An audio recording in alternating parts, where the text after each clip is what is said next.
భవనం, దీని గురించి ఈరోజే నాకు వివాదం తెలిసింది, ఏదో మీటింగ్లో ఉంటే చెప్పారు విషయం. ఆదోనిని అందమైన నగరంగా మార్చాలంటే ప్రతి ఒక్క ఇంటికి, ప్రతి ఒక్క బిల్డింగ్కి, ప్రతి ఒక్క కమర్షియల్ యాక్టివిటీకి కూడా తప్పనిసరిగా అనుమతులు ఉండాల్సిందే. 2, ఏదైతే ప్లాన్ ఇస్తారో మున్సిపాలిటీకి కానీ కూడా కానీ దేనికైనా ఏదైతే ప్లాన్ ఇస్తారో ఆ ప్లాన్ ప్రకారంగా కట్టాల్సిందే. 2 రకాలు ఉంటాయి. ఒకటి, ప్లాన్ ఇర్రెగ్యులర్గా డీవియేట్ చేసి కట్టడం, అంటే వాళ్ళు ఇచ్చిన ప్లాన్ ఒకటి, కట్టేది ఒకటి. దీనివల్ల 20-30 ఏళ్లుగా ఆదోని ఏ విధంగా నాశనమైందో మనం చూస్తూ ఉన్నాం. రోడ్డు మీదకి వచ్చారు, ఆక్రమించుకున్నారు, ఇష్టం వచ్చినట్లు బిల్డింగులు కట్టారు, ప్రజల ప్రాణాలతో చెలగాటమాడుతూ ఉన్నారు. ఏ బిల్డింగులో అయినా సరే చూడండి మీరు, అగ్ని ప్రమాదం జరిగినా, ప్రమాదాలు ఎక్కడైనా ఏర్పడినా కనీసం మనుషులు పోయి కాపాడలేని పరిస్థితుల్లో, ఎక్కడైనా షార్ట్ సర్క్యూట్ వచ్చి అగ్ని ప్రమాదం జరిగితే లేకపోతే ఇంకేదైనా సమస్య వస్తే లోపల మనుషులు ఇరుక్కుంటే బయట కాపాడలేని దుస్థితి. కుడాకి కానీ, కుడా అంటే Kurnool urban development association authority, ఆదోనిలో ఉన్నటువంటి టౌన్ ప్లానింగ్ డిపార్ట్మెంట్ ఇప్పటిదాకా నడుస్తూ ఉంది. వాళ్ళు చెప్తున్నారు, మనం వాళ్ళకి నోటీసులు ఇస్తూ ఉన్నాం, మంచిగా చెప్తా ప్రయత్నం చేస్తూ ఉన్నాం, ఎవరి మీద చర్యలు తీసుకోకూడదని ప్రయత్నం చేస్తూ ఉన్నాం, కానీ మాట వింటారా ఎవరు కూడా. ఈరోజు తప్పనిసరిగా వివాదం వచ్చింది కాబట్టి ఈరోజు ప్రజలకు కూడా అవగాహన కల్పించే అవకాశం ఇది. మీరు ఇక్కడ వెనకాల చూస్తున్న బిల్డింగు, ఈరోజు అతను ఏదైతే పక్కన సౌదీ రూఫ్ అనే అతను ఏవైతే ఆరోపణలు చేస్తున్నాడో లేదా మాట్లాడుతున్నాడో మీడియాలోకి వచ్చి, అతను కూడా కానీ టౌన్ ప్లానింగ్ కానీ ఇచ్చినటువంటి ప్లాన్ ఒకసారి మీరందరూ పరిశీలించాలా. ఇవి కూడా తెచ్చే మీడియా వాళ్ళకందరికీ కూడా ఇస్తాం ఇప్పుడు మేము. అలాగే అతను కడుతున్నటువంటి బిల్డింగ్ ప్లాన్ కూడా ఒకసారి చూడండి. మీరందరూ ఇది తీసుకొని అందరూ టేప్ పెట్టుకొని దయచేసి కొలవండి. ఆయన చెబుతుంది ఏంది, కడుతుంది ఏంది. ఇలాగే వదిలిపెడితే ఊర్లో ప్రతి ఒక్కడు నేను కూటమి నాయకుడిని, నేను కూటమి పార్టీలో వ్యక్తిని అని అందరూ కట్టుకుంటా పోతే వాళ్ళ అధికారంలో ఉన్నప్పుడు వాళ్ళు కట్టి, వీళ్ళ అధికారంలో ఉన్నప్పుడు వీళ్ళు కడితే చివరికి ఊరేమవుతుంది? కూటమి నాయకుడు అంటే అర్హత ఏమీ కాదు. అది నేను ఏ తప్పు చేసినా సరే నాకు చెల్లుబాటు అవుద్దనేటువంటి ముద్ర ఏమి ఉండదు అధికారంలో ఉంటే. అధికారంలో ఉంటే తప్పు చేసినా ఒకటే, అధికారంలో ఉన్నవాడికి ఒకటే ఉంటుంది, అధికారంలో లేని వాడికి ఒకటే ఉంటుంది. అధికారంలో ఉన్నప్పుడు మరింత జాగ్రత్తగా ఉండాలి, మరింత జాగ్రత్తగా మసలుకోవాలి సమాజంలో. నాకేదో అన్నీ ఉన్నాయి కాబట్టి, నాకేదో ప్రత్యేక అర్హతలు ఉన్నాయి ఊర్లో కాబట్టి నేను ఇష్టం వచ్చినట్లు కట్టేస్తాను అంటే చూస్తూ ఊరుకునేది లేదు అని స్పష్టంగా సౌదీ రూఫ్తో పాటుగా ఇలాగా బిల్డింగులు కడుతున్నటువంటి ఆదోనిలో ప్రతి ఒక్కరిని కూడా హెచ్చరిస్తా ఉన్నాం. ఏం మొహమాట పడేది ఏం లేదు దీంట్లో. మంచి అందమైన ఆదోని కావాలంటే ఆదోనిలో ప్రతి బిల్డింగు కూడా ప్లాన్ ప్రకారంగా ఉండాల్సిందే. ఆదోనిలో అందమైన ఊరు కావాలంటే ఏదైతే ప్లాన్ ఇచ్చాడో ఆ ప్లాన్ ప్రకారంగా కట్టాల్సిందే. అతని డీవియేషన్నే లేదు అంటే రాత్రులు ఎందుకు కడతా ఉన్నాడు? నోటీస్ వచ్చిన తర్వాత టౌన్ ప్లానింగ్ వాళ్ళకి ఎక్స్ప్లెయిన్ చేయకుండా ఎందుకు దాక్కొని కడతా ఉన్నాడు? సమాధానం చెప్పాలి. ఇది పబ్లిక్ డాక్యుమెంట్, ఇదేం సీక్రెట్గా చేసేది డాక్యుమెంట్ కాదు, ఆపేది కాదు. ఎవరైనా చూసుకోవచ్చు, మీరు టేబుల్ పెట్టుకొని కొలుచుకోవచ్చు. ఇక రెండవది, ఆయన ఆరోపణ చేస్తున్నాడు, ఎమ్మెల్యే గారు నా మీద డబ్బులు అడిగాడు, నన్ను బ్లాక్మెయిల్ చేస్తా ఉన్నాడని. ఆ కర్మ నాకు పడ్డలే. సౌదీ అరేబియా దగ్గర డబ్బులు తీసుకునే పరిస్థితిలో నేను లేను. రెండవది, ఆయన విజ్ఞత కూడా వదిలేస్తా ఉన్నా. నేను డబ్బులు ఇచ్చేసాను, నేను డబ్బులు వసూలు చేశాను అన్న విషయాన్ని ఆయన నిరూపించుకోవాలి. రెండోది, ఈ బిల్డింగ్కి ఆయన చెప్పిన పద్ధతిలో డబ్బులు ఎవరైనా ఇస్తారా? ఆలోచన చేయండి. ఆ పరిస్థితులు ఉంటాయా? నా దగ్గరికి వచ్చిన మాట వాస్తవమే, నన్ను అడిగిన మాట వాస్తవమే, కట్టుకుంటానని. నేను కట్టుకోమని ఆల్ ది బెస్ట్ చెప్పింది మనకు కరెక్టే, కానీ డీవియేట్ చేస్తున్నా కట్టుతున్నాను నాకు చెప్పలే ఆయన. మా నాయకుడు 10 సార్లు కలుస్తూ ఉంటారు, నాయకులు మాట్లాడుతూ ఉంటారు. ఈ రోజు కూడా చెప్తా ఉన్నాను, సౌదీ అరూఫ్కు చెప్తా ఉన్నాను, నా మీద ఆరోపణలు చేసి నాకేం ఇబ్బంది ఏమీ లేదు. రేపు ఎల్లుండి ఊర్లో చాలా బిల్డింగులు మేము కొట్టేస్తాం, మొహమాటం ఏమీ లేదు. మళ్ళీ చెప్తా ఉన్నాం, నిక్కచ్చిగా చెప్తా ఉన్నాం, ఎవరెవరైతే చట్టాన్ని అతిక్రమించి కడుతున్నారో అన్ని బిల్డింగులు కొట్టేస్తాం,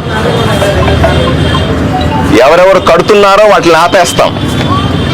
ఇది చట్టం, ఇది నా వ్యక్తిగతం కాదు. ఇది చట్టాన్ని కాపాడడానికే నన్ను ప్రజలు ఓటేసి ఎమ్మెల్యే గెలిపించుకున్నారు.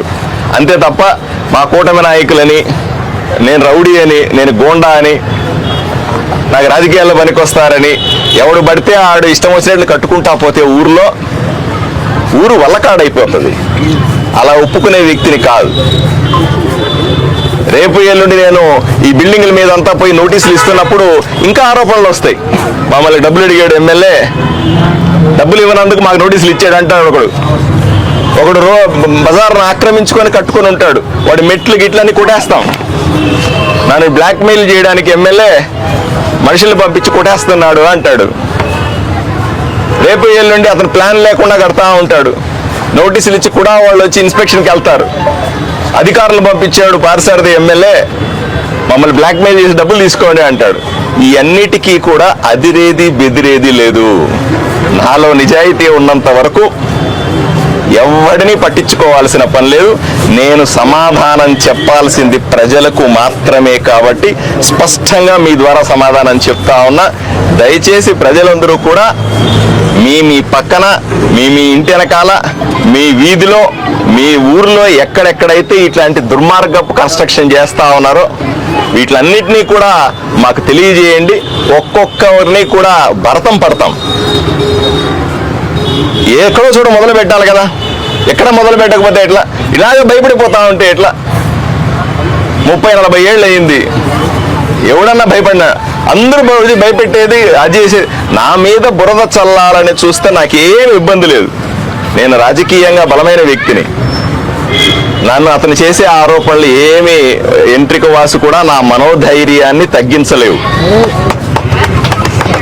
నేను ప్రజలకు మాత్రమే సమాధానం చెబుతాను, ఏమి ఇబ్బంది లేదు. ప్రజలు భవిష్యత్తులో కూడా చూస్తారు ఈ సౌదీ అరూఫ్ అన్నటువంటి అతని క్యారెక్టర్ ఏమిటో, ఏ విధంగా ఊర్లో అక్రమ వ్యాపారాలు చేస్తా ఉన్నాడో, ఈ సౌదీ అరేబియా నా మీద ఆరోపణలు చేస్తున్నవాడు ఏ విధంగా పెద్ద మసీదుని కబ్జా చేసుకొని ముస్లిం సమాజానికి అన్యాయం చేస్తా ఉన్నాడో, వక్ఫ్ బోర్డుకు చెందాల్సిన ఆస్తుల్ని ఏ విధంగా కబ్జా పెట్టుకొని అనుభవిస్తా ఉన్నాడు, ఇవన్నీ కూడా భవిష్యత్తులో బయటకు వస్తాయి.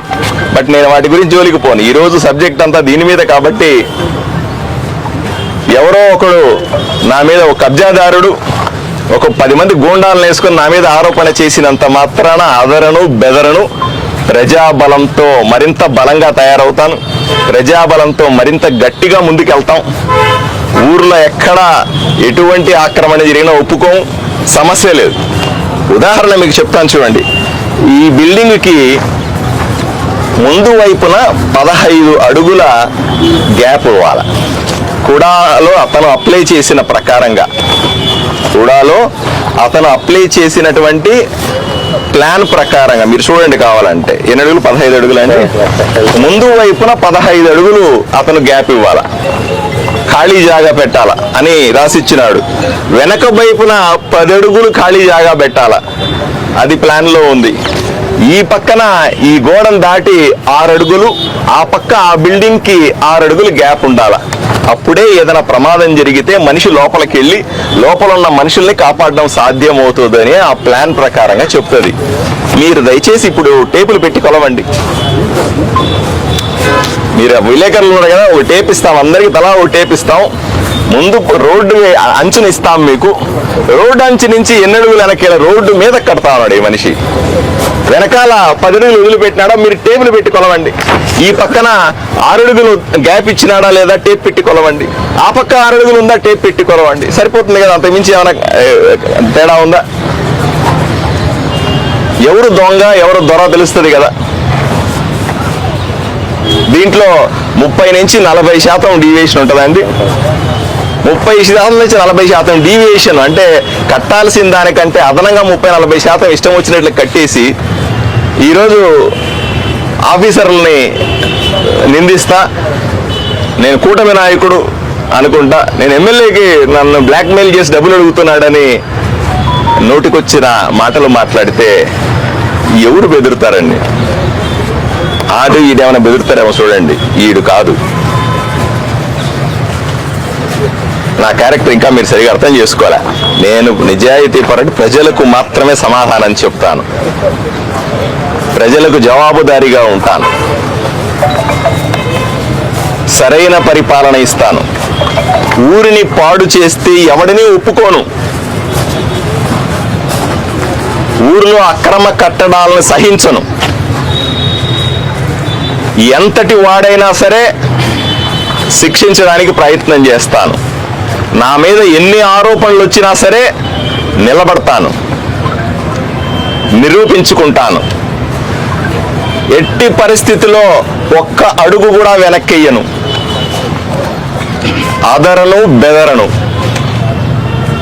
భయపడేది నా శరీరంలోనే లేదు. ఎవడు నన్ను ఏమీ చేయలేడు. అర్థం చేసుకోవాలి, క్రమశిక్షణతో ఉండాల్సిందిగా ప్రతి ఒక్కరిని కూడా విజ్ఞప్తి చేస్తా ఉన్నా.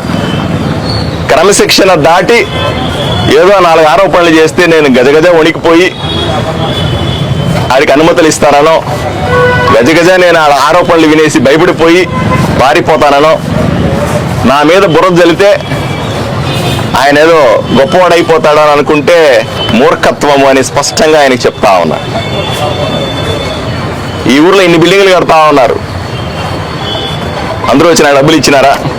రేపు అధ్వానంగా కట్టిన బిల్డింగ్లన్నీ కొట్టేస్తాం. వాళ్ళందరూ డబ్బులు వసూలు చేసినట్ట.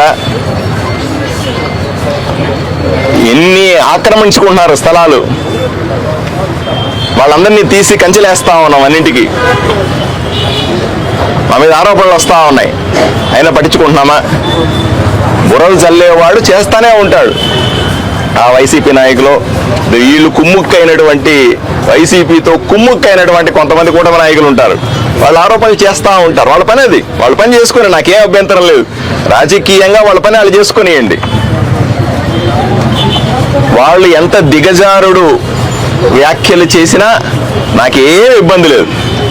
నాకు వాళ్ళ మీద కోపం కూడా లేదు. వాళ్ళ పని అది. నా మీద బురదలో వాళ్ళ పని సంతోషంగా చేసుకునియండి. నా పని ఏంది? ప్రజలు నాకు ఓటేసి గెలిపించిన తర్వాత ఈ ఊరిని బాగు చేయడం నా పని. ఆ పని నేను చేస్తాను. ధన్యవాదాలు.